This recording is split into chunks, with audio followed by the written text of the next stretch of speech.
గ్రామకంఠం భూమి మీద ఇల్లు కట్టుకుంటున్నారా? అయితే ఈ విషయం తప్పక తెలుసుకోవాలి. చాలా మంది అనుకుంటారు గ్రామకంఠం భూమి అంటే అది మనదే అని. మరికొందరు అనుకుంటారు కదా అది పూర్తిగా ప్రభుత్వ భూమి అంటారు. ఈ వీడియోలో గ్రామకంఠం భూమి అనేది ఎవరిది అనేది తెలుసుకుందాం. Represented by La Lens TV.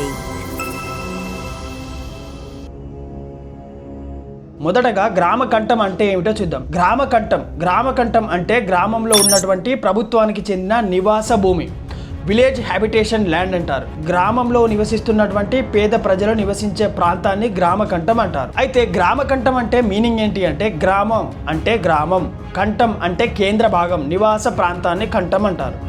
అంటే గ్రామంలో ప్రజలు నివసించే ప్రాంతం అని అర్థం. గ్రామకంఠం యొక్క భూమి లక్షణాలు ఎలా ఉంటాయంటే గ్రామకంఠం భూమికి కొన్ని ప్రత్యేక లక్షణాలు ఉంటాయి. అదేమిటంటే ఇది సాధారణంగా ప్రభుత్వ భూమి, గవర్నమెంట్ ల్యాండ్గా రికార్డులో ఉంటుంది. రెండో విషయానికి వస్తే గ్రామ ప్రజలు ఇళ్ల నిర్మాణం కోసం ఉపయోగించే భూమి. మూడో విషయానికి వస్తే చాలా చోట్ల ఇది పట్టా లేకుండా పాతకాలం నుంచి నివసిస్తున్న భూమిగా ఉంటుంది.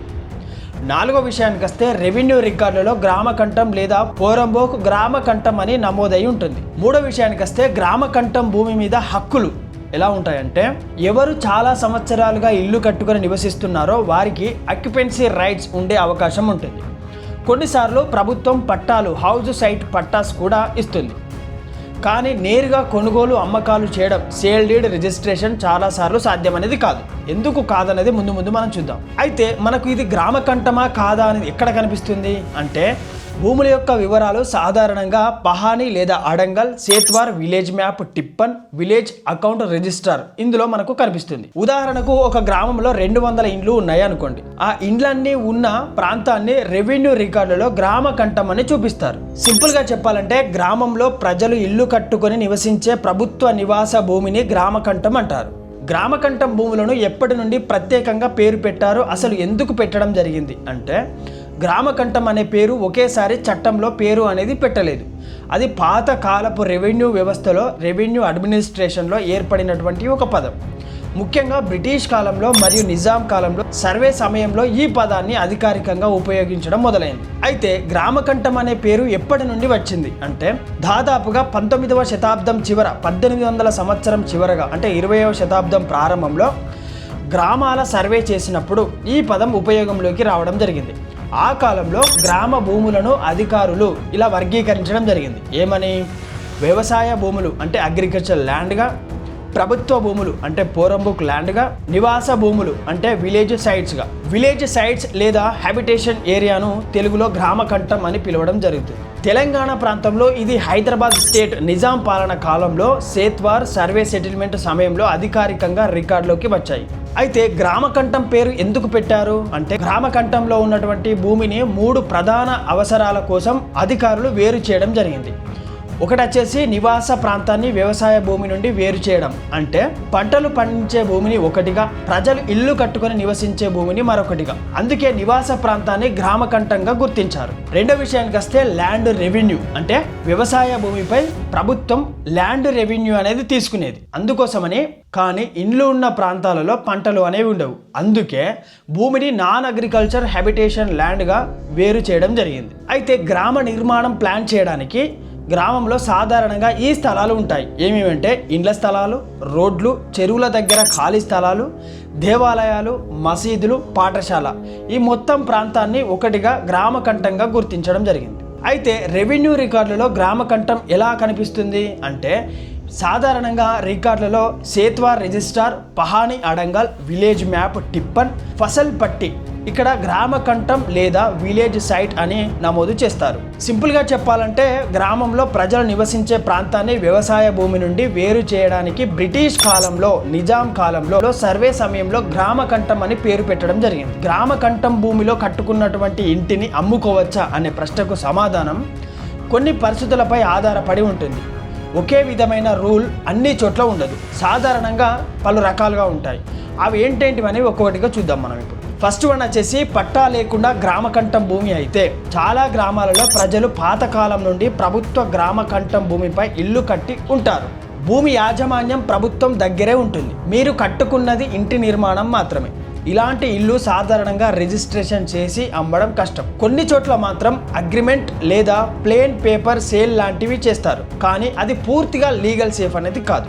రెండో విషయానికి వస్తే గ్రామ కంఠం మీద ప్రభుత్వ పట్టా ఇచ్చినట్లయితే కొన్ని సందర్భాలలో ప్రభుత్వం హౌస్ సైట్ పట్టా లేదా రెగ్యులేషన్ పట్టా ఇస్తుంది. అప్పుడు భూమి మీద వ్యక్తిగత హక్కు వస్తుంది, రిజిస్ట్రేషన్ కూడా సాధ్యమవుతుంది.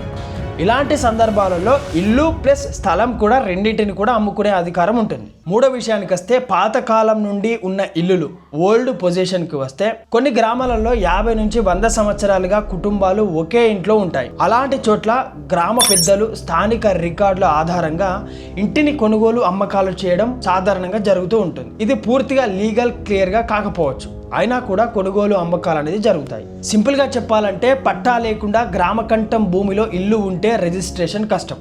ప్రభుత్వం పట్టా ఇచ్చినట్లయితే ఇల్లు అమ్ముకోవచ్చు, ఎవరైనా కొనుగోలు కూడా చేసుకోవచ్చు. ఒక ఊరిలో గ్రామ కంఠం భూమి దాదాపుగా ఎంత ఉండొచ్చు, ఎన్ని ఎకరాల మీద ఉండవచ్చు అని అంచనా వేస్తే ఒక గ్రామంలో గ్రామ కంఠం ఎంత ఉంటుంది అనే విషయం ఫిక్స్గా చట్టంలో ఎక్కడా నిర్దిష్టం అనేది లేదు. పాత సర్వే సమయంలో గ్రామం ఎలా ఉన్నదో అన్న వాటిపై ఆధారపడి ఉంటుంది. సుమారుగా అంచనా వేసి అప్రాక్సిమేట్లీ రేంజ్ చెప్పవచ్చు. చిన్న గ్రామాలలో అయితే జనాభా తక్కువగా ఉన్నటువంటి గ్రామాలలో సాధారణంగా 5 నుంచి 20 ఎకరాల వరకు గ్రామ కంఠం ఉండవచ్చు. అందులో ఇండ్లు, చిన్న రోడ్లు, దేవాలయాలు, గ్రామ ఖాళీ స్థలాలు ఇలాంటివి ఉంటాయి. మధ్యస్థ గ్రామాలు అంటే సాధారణ గ్రామాలలో 20 నుంచి 60 ఎకరాల వరకు కూడా ఉండవచ్చు. గ్రామ కంఠం అనేది ఇక్కడ ఎక్కువగా ఇండ్లు, స్కూళ్ళు, గ్రామ పంచాయతీ భవనాలు, కమ్యూనిటీ స్థలాలు కూడా ఉండవచ్చు. జనాభా ఎక్కువగా ఉన్నటువంటి పెద్ద గ్రామాలలో 60 నుంచి 100 ఎకరాల వరకు కూడా ఉండవచ్చు. అలా సందేహం ఏమీ లేదు. తర్వాత పెద్దదిగా పెరిగి గ్రామం పట్టణంగా మారితే గ్రామ కంఠం ప్రాంతం కూడా విస్తరిస్తుంది.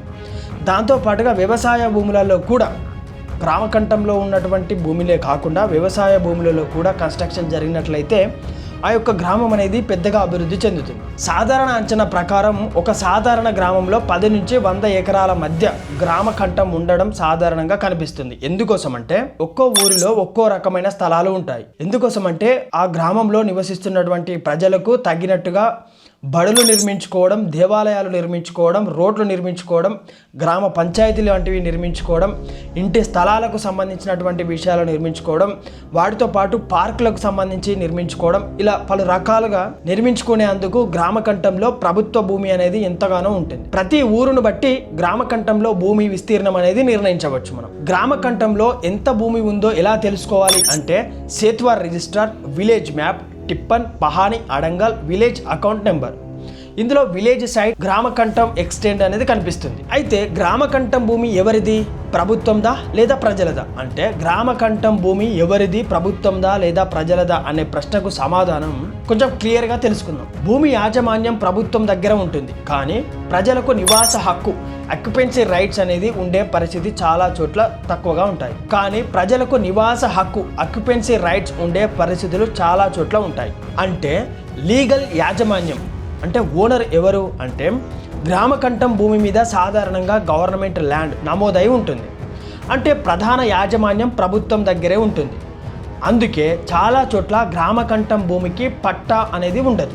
అయితే ప్రజలకు హక్కు ఎలా లభిస్తుంది అంటే చాలా గ్రామాలలో ప్రజలకు పాతకాలం నుండి అదే స్థలంలో ఇల్లు కట్టుకొని నివసించినట్లయితే వారికి పొజిషన్ రైట్స్, అక్యుపెన్సీ రైట్స్ అనేవి ఉంటాయి.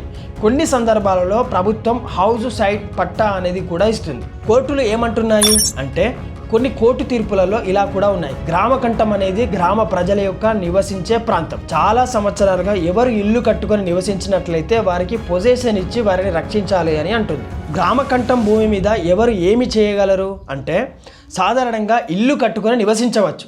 కొన్ని చోట్ల ఇంటిని అమ్ముకోవడం కూడా జరుగుతుంది. కానీ భూమిని పూర్తిగా ప్రైవేట్ ప్రాపర్టీలా రిజిస్ట్రేషన్ చేయడం చాలా చోట్ల కష్టమవుతుంది. సింపుల్గా చెప్పాలంటే యాజమాన్యం, ఓనర్షిప్ అనేది ప్రభుత్వమే. వినియోగం అంటే నివాస హక్కు, పొజిషన్ గ్రామ ప్రజలకు ఉంటుంది. వేటిపైన? గ్రామ కంఠం భూమిపైన. ఇప్పుడు వీడియో ఫైనల్ కంక్లూజన్లో మాట్లాడుకోవాల్సిన విషయం ఏంటంటే గ్రామ కంఠం భూమి యాజమాన్యం, ఓనర్షిప్ సాధారణంగా ప్రభుత్వం దగ్గరే ఉంటుంది. ఇక్కడికి క్లియర్.